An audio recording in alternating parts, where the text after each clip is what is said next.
Hi everyone, I did my project on visually impaired students. So some definition and some statistics on visual impairments are that the U.S. Centers for Disease Control and Prevention, also known as the CDC, defines visual impairment as the condition when a person's eyesight cannot be corrected to a normal level. Also, according to CDC, vision impairment may be due to a loss of visual acuity where the eye does not see objects as clearly as usual, or a loss of visual field where the eye has a diminished field of view.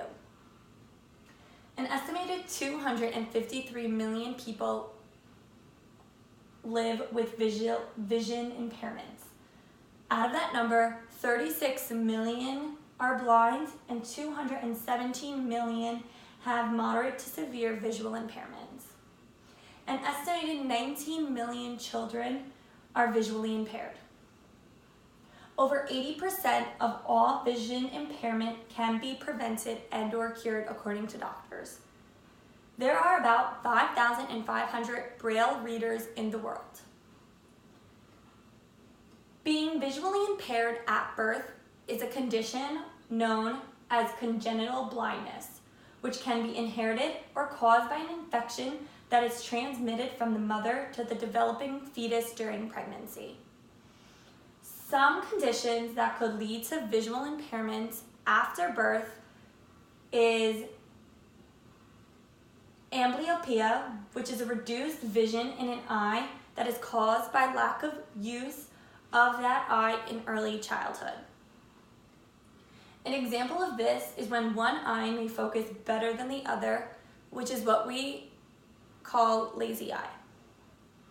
Another example of this is a condition called strabismus, which is what we call crossed eye that is a common cause. Another condition is cataract, which is a cloudy area in part or all of the lens of the eye.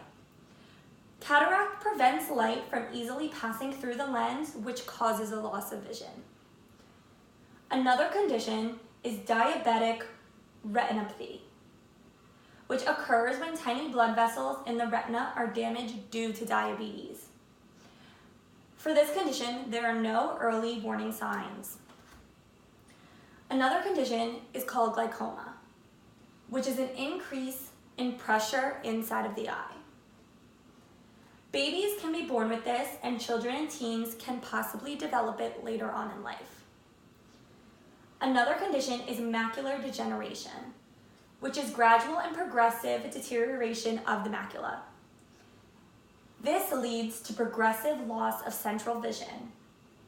We see this occurring in older people, however, it has been seen to affect children as well. The last condition is trachoma, which is contagious microorganisms that cause inflammation inside of the eye. This can be found in poor rural countries that have overcrowded living conditions and limited access to sanitation and water. So, how does being visually impaired affect our students?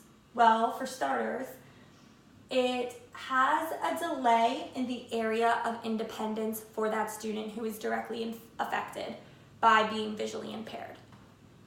When developing visual impairments later on in life, it often takes away that feeling of independency for a child or teen or even young adult because they're relying on other ways to see rather than just the common eye that they were used to.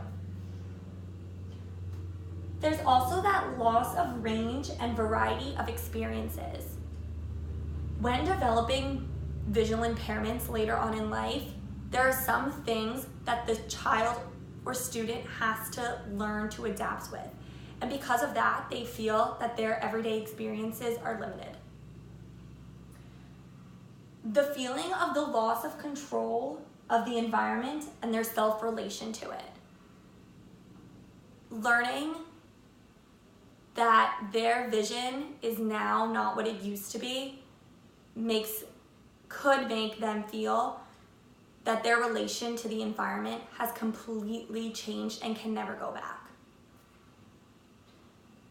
There's also the effects of the concept development, which during concept development, there's going to be a lot of changes that take place for the student as they progress in life, now being visually impaired. It's very common for a student who does develop visual impairments to have very low motivation. You know, new things are happening for them, things are changing for them, and their motivation to complete schoolwork, to go to school, could completely decrease. There's also that idea of the irritability and the frustration that the student goes through when these changes occur.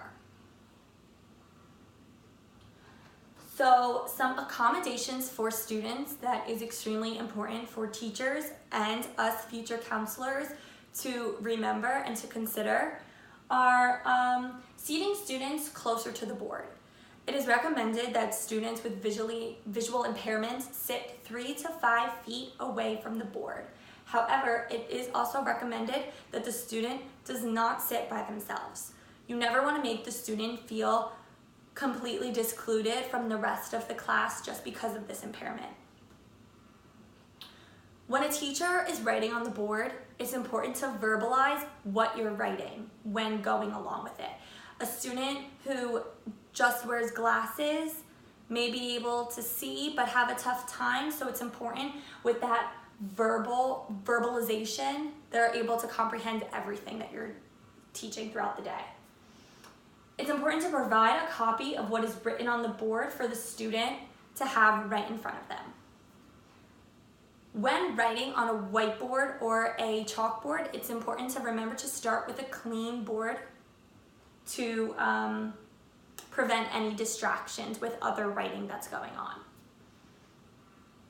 It's important to use black ink when writing on paper or overhead projection or a smartboard.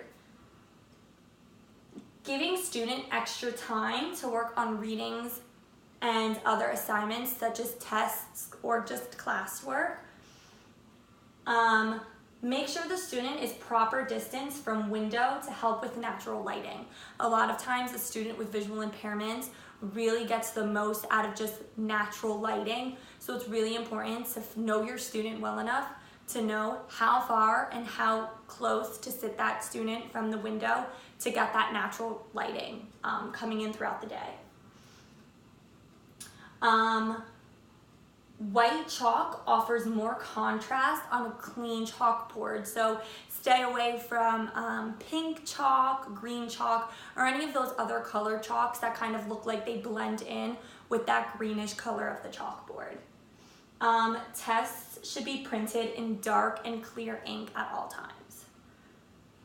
Making sure that the aisles are clean of all backpacks, papers, books, music instruments, whatever it may be, so that a student who is visually impaired doesn't have any distractions when walking, and it's a complete safe zone for them. Provide, if needed, Braille for the students, which is a picture right here. It's for the student who cannot see or has trouble seeing to follow along with their fingers in the Braille writing. Tactile graphics to make sure the child can see and know what's going on at all times. Audio tapes are an awesome resource for students who are visually impaired. Highlighting to emphasize the important parts in bright colors, such as my poster board is a yellow, a bright orange, or even like a light blue to make things really stand out for the student. Also using manipulatives throughout the day really help also. So what can we do as school counselors? Well, there's so much that we can do as school counselors, but what I think are the main ones and the most important ones for the time being are to continue advocating for these students.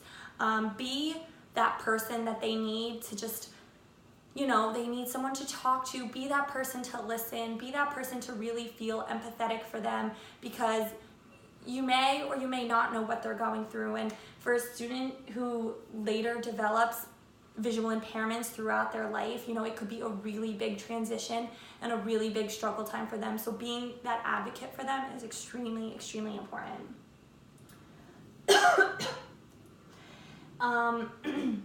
Educate staff and families and students as well with visual impairments.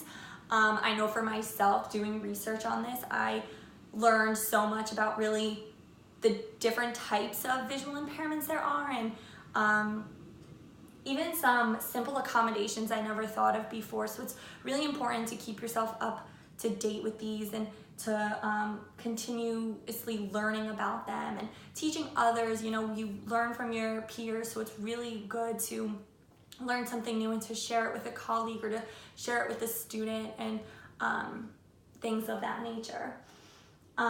Encourage interventions if not already in place. Creating that 504 plan for the student, getting the ball rolling, so these interventions and for these accommodations to really benefit the student to the best ability it can. Be willing to learn more and continue to grow. The research doesn't stop here, and it's really important that we keep up with it and we keep up to date with it, and be open-minded and be willing to learn more through research and through others as well. And the last thing I think that we could do as school counselors, which would be an awesome idea, is to run support groups throughout the school day. If working with a large enough population of visually impaired students in your school, it's a great idea to pull the students out of, you know, certain classes and just run a small group with, you know, those maybe 4 or 5 students who are visually impaired, and make them feel part of something and make them feel, you know, that they just don't have this impairment, that they're students and that, you know, they're just like everybody else. And, you know, making them feel comfortable in the school, I think, is one of the most important things that we can do as counselors. So I hope that we continue to do that, and we also learn to do it also throughout this time in our classes. And those are just some of my references that I use, but like I said, there's still so much research out there, and I'm excited to learn more, and I'm excited to teach others along the way as well. So, thank you.